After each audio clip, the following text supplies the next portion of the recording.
কোনো কোনো জায়গায় মাজারগুলো ভেঙে দেওয়া হচ্ছে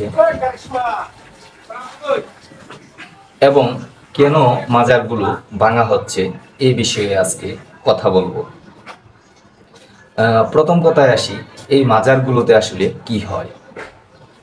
এই মাজারগুলোতে কি কোনো ইবাদত বন্দিগি হয় নাকি কি হয়? সেখানে মূলত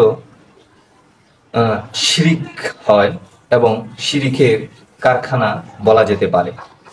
কারণ কেন বললাম এই কথা? দেখেন, এই মাজারগুলোতে যত খুর আছে সব ধরনের খুরদেরকে আপনারা ওইখানে পাবেন।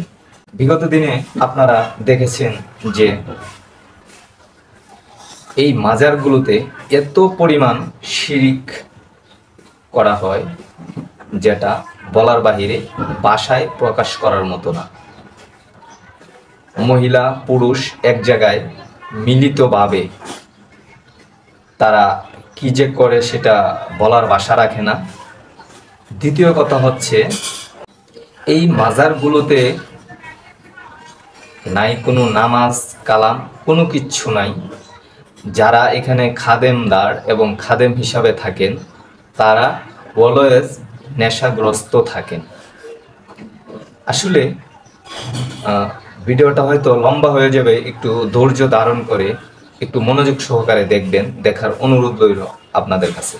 কারণ হচ্ছে দেখেন, এই যে মাজারগুলোতে যারা থাকে শিরিকের সাথে লিপ্ত থাকে, সবসময় নেশাগ্রস্ত থাকে, তাদেরকে ইন্ধন আসলে কারা দেয়? এই যে তাহিরি বলেন, বন্ড তাহিরি এবং আলাউদ্দিন জিহাদি, শামীম রেজা, তারপরে কাফিল উদ্দিন সালিহি, এদের মতো লোকেরাই কিন্তু এদেরকে ইন্ধন দেয় এবং চালায়।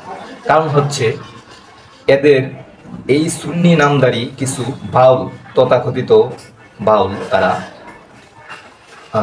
তাদের একটা সম্পর্ক আছে বাউল শিল্পীদের সাথে এবং তারা ওয়াজের মঞ্চে উঠে তারা কিন্তু বাউল শিল্পীদেরকে প্রমোট করে থাকে সব সময়। এটা আমার মুখের কথা না, এটা আপনারা জানেন। আপনারা জানার পরও আপনারা তাদেরকে কেন আপনারা তাদের পিছে ঘুরেন এবং তাদেরকে অনুসরণ করেন, এটা আসলে আমার বুঝে আসে না। ওইটা আপনার ব্যক্তিগত ব্যাপার। একটা কথা কি জানেন, যে একটা ভুল মানুষ জেনে করলো আর একটা হচ্ছে না জেনে করলো, দুইটার মধ্যে কিন্তু পার্থক্য আছে। না জেনে যে ভুলটা করলেন এটা সংশোধনের সিস্টেম আছে, আর জেনে যে ভুলটা আপনি করলেন সেটা কিন্তু সংশোধন করার মতো কোনো সিস্টেম নাই।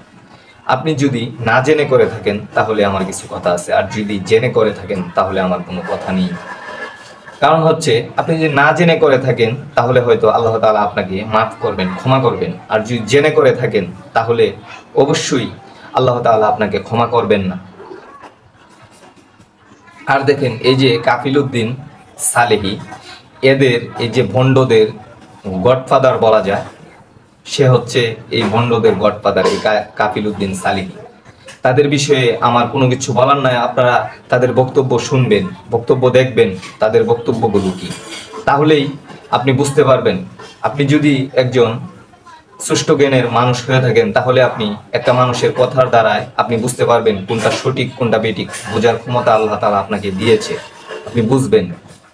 এই মাজারগুলো আসলে কেন ভাঙা হচ্ছে? এই কারণেই মাজারগুলোতে আসলে এই মাজারগুলো থেকেই শিরিকটা বেশি হচ্ছে। এখানে আগরবাতি, মোমবাতি, তারপরে এটা ঢোল বাজনা, এগুলাই কিন্তু হয়। মদখুর, বাবাখুর, গাঁজাখুর, যত খুরের আস্তানাই হচ্ছে এই মাজারগুলো। আর এখন এই মাজারগুলো ভাঙ্গার কারণে তাদের ব্যবসা কমে যাচ্ছে, তাদের ব্যবসায় লস হবে। এই কারণে কিন্তু একদল এই পক্ষে মাঠে নেমে গেছে। এরা হচ্ছে তথাকথিত সুন্নি বাউল শিল্পী বলে যাদেরকে আমরা চিনি, তারা কিন্তু মাঠে নেমে গেছে। আমি বলতে চাই, ওরা কি আসলে, ওদের কি কোনো মা বাবা নাই? ওদের কি কোনো জন্মের ঠিক নাই? আমি বলবো নাই, আপনি কি বলবেন জানি না। এই শালারা এত পরিমাণ ইসলামকে প্রশ্নবিদ্ধ করে যে যেটা বলার বাহিরে। আপনারা ক্ষমা করবেন আমাকে, কারণ আমি এই ভিডিওগুলো দেখার পর আমি আর সহ্য করতে পারতেছি না। যে ওরা কি পরিমাণ ইসলামটাকে ক্ষতি করতেছে, ক্ষতিগ্রস্ত করতেছে। তারা নিজেরা তো পথভ্রষ্টই হয়েছে এবং সাধারণ মানুষকে তারা পথভ্রষ্ট করতেছে। আমি বলবো প্রিয় ভাইয়েরা, আপনারা এদের থেকে সতর্ক থাকুন, এদের থেকে আপনারা সতর্ক থাকুন। এরা বিগত দিনে আপনারা দেখেছেন যে অনেক হাজার হাজার ভিডিও আছে তাদের, যে প্রত্যেকটা ভিডিওতেই তাদের এই শিরকি কর্মকাণ্ডর বার্তা কিন্তু তারা দিয়ে থাকে এবং তারা কিন্তু জাল হাদিসের একটা কারখানা। তারা উলামায়ে দেওবন্দের পিছনে তারা কিভাবে উঠে পড়ে লেগেছে এবং লাগছে। বিগত দিনে আপনারা অবগত আছেন যে আস-সুন্নাহ ফাউন্ডেশনের সেই কর্ণধার শাইখ আহমদুল্লাহর পিছনে কিভাবে লেগেছিল এই তাহিরি। আলটিমেটাম পর্যন্ত দিয়েছিল, কিন্তু লাস্ট পর্যন্ত পারে নাই, পরে খামোশ হয়ে গেছে। এরা আসলে কার এজেন্ডা বাস্তবায়ন করতে চায়, এটাই আসলে আমার বুঝে আসে না। আপনারা যদি বুঝে থাকেন বা জেনে থাকেন তাহলে অবশ্যই আমাকে বলবেন, জানাবেন আপনার মন্তব্য করে তারা আসলে কার এজেন্ডা বাস্তবায়ন করতে চায়। এরা হচ্ছে আসলে মূলত ইহুদিদের দালাল। এরা সঠিকটা জেনে বুঝে আপনারা বিচার করবেন। বিচারের দায়িত্ব আপনাদের হাতে আমি তুলে দিলাম।